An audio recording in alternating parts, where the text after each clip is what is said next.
৯৬টি দেশি পর্যবেক্ষক সংস্থাকে বাতিল করার বিষয়ে ঈদের আগে সিদ্ধান্ত জানাবে নির্বাচন কমিশন।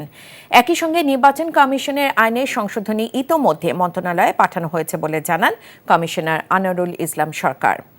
রাজধানীর আগারগাঁওয়ে নির্বাচন ভবনে বৈঠক শেষে সাংবাদিক কথা জানান তিনি। কমিশনার বলেন, সীমানা পুনর্নির্ধারণের জন্য আইনের সংশোধনের অপেক্ষায় তারা।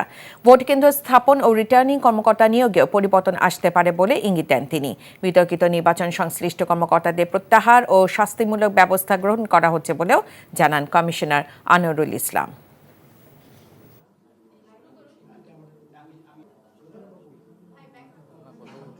একটা জিনিস ফাইনালি অ্যাপ্রুভ না হবে ততক্ষণ পর্যন্ত এগুলো বলা ঠিক না।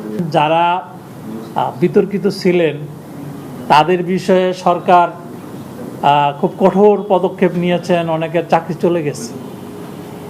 তো এই শাস্তিমূলক ব্যবস্থা হোক বা প্রিভেন্টিভ মেজার হিসাবে হোক, কমিশনও নিচ্ছে এবং সরকারও নিচ্ছে।